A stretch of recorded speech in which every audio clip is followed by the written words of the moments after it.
Ada sebuah fenomena kesehatan yang saat ini menurut saya ada yang janggal menurut saya. Bapak perhatikan sekarang. Dokter makin banyak, klinik makin banyak, rumah sakit apalagi. Seharusnya dokter semakin banyak, orang sehat harus gimana? Harus banyak. Tapi apa kenyataan pada saat ini? Dokter banyak, klinik banyak, rumah sakit banyak, orang sakit banyak.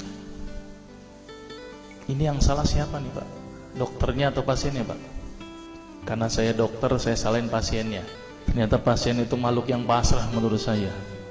Semua yang diresepkan dokter ditelan itu tanpa mereka tahu apa ya obat yang mereka minum. Ini yang menurut saya cukup menggelitik. Nih ada apa di sini? Kenapa kok umat Islam sekarang ini berbeda dengan zaman Rasulullah pada waktu itu? Sampai ada seorang tabib praktek di Madinah selama kurang lebih 2 tahun itu nggak ada pasiennya. Kenapa kok berbeda sekarang dengan umat Islam zaman sekarang? Ini ada sesuatu yang salah menurut saya. Kita nggak usah jauh-jauh masalah kesehatan, masalah keseharian kita saja. Itu ternyata sudah terjadi perbedaan yang luar biasa yang berhubungan dengan masalah kesehatan. Contoh, saya contohkan. Makan sehari berapa kali? 3 kali ya, katanya 3 kali. Padahal nih, ada yang mengatakan bahwa makan sebelum lapar, berhenti sebelum kenyang. Berapa kali berarti? Tidak 3 kali, terserah perut. Jadi patokan 3 kali sebenarnya dalam Islam itu tidak ada sebenarnya. Ada sesuatu yang aneh. Maka itu saya sempat berpikir, ini jangan-jangan ini ada sebuah kesalahan dalam diri saya. Maka itu saya setelah lulus dokter, saya melanjutkan kuliah lagi, tapi tidak ngambil spesialis gitu ya. Jadi saya ngambil kuliah lagi jurusan tafsir hadis gitu ya. Ketika belajar hadis itu banyak sesuatu yang menurut saya luar biasa yang tidak pernah dikupas. Ya, ilmu kesehatan yang luar biasa tetapi tidak pernah dikupas. Nah, di situ saya bertemu dengan seorang ustadz. Kemudian ustadz itu bilang begini. Ini latar belakang saya kenapa saya belajar pengobatan Nabi. Ustadz itu bertanya kepada saya begini, "Dok, antum yakin gak sih dok kalau antum masuk surga?" Saya jawabnya pada waktu itu apa?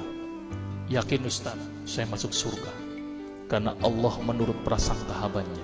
Tapi Ustadz itu bilangnya lain, "Kayaknya antum masuk neraka deh." Waduh, dia memberikan data-datanya ke saya. Maka saya bersyukur kepada Ustadz tersebut ya.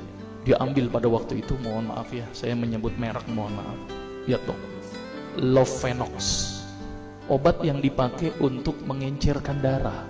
Biasanya diberikan pada penderita penyakit jantung, stroke dan gangguan bekuan darah. Di situ tertuliskan kata apa?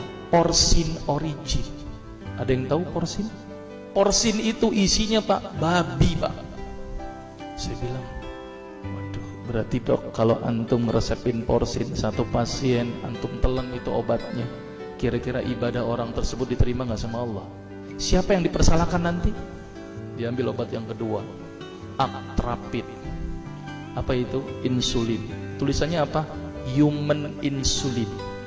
Jadi diambil dari manusia yang telah meninggal, diambil pankreasnya, insulinnya, yang menderita penyakit kanker pankreas, dibuatlah obat. Berarti dokter sudah menyuntikkan manusia ke dalam manusia. Diambil obat namanya analsik. Apa itu analsik? Obat untuk pusing. Ini di kalangan dokter sering resepin ini. Isinya apa? Antalgin dan diazepam. Makanya kalau orang minum obat ini pasti ketagihan, saya yakin. Karena kenapa? Karena mengandung diazepam. Diazepam itu apa? Narkoba. Maka itu cara nyari uang paling gampang, kasih aja resepin analsik, pasti balik lagi dia. Karena kenapa? Narkobanya bikin kecanduan. Diazepam, fatwa ulama bagaimana? Haram. Diambil lagi obat batuk, kodein. Maka itu kita minum obat batuk langsung hilang batuknya karena kodein. Kodein ini ternyata derivat dari narkoba. Berarti dokter sudah ngeresepin narkoba. Diambil semua obat sirup di depan saya, lihat dok, ada nggak yang tidak mengandung alkohol? Semuanya mengandung alkohol. Sampai saya pikir, Masya Allah, berapa ribu pasien yang telah saya resepkan obat-obatan haram tersebut. Ini yang menjadi kegelisahan saya Pak. Terus kemudian saya melihat ada sesuatu yang salah. Kenapa? Karena agama Islam tidak dipelajari secara benar. Banyak umat Islam saat ini belajar akidah, belajar akhlak, belajar fikih. Tapi lihat, pernahkah umat Islam di sini belajar masalah kesehatan Islam? Sedikit sekali. Kajian-kajian tentang kedokteran Islam hampir tidak ada. Makanya tidak heran sekarang umat Islam yang notabene hebat menurut saya katanya, tapi ternyata banyak yang sakit karena dilupakan aspek ini.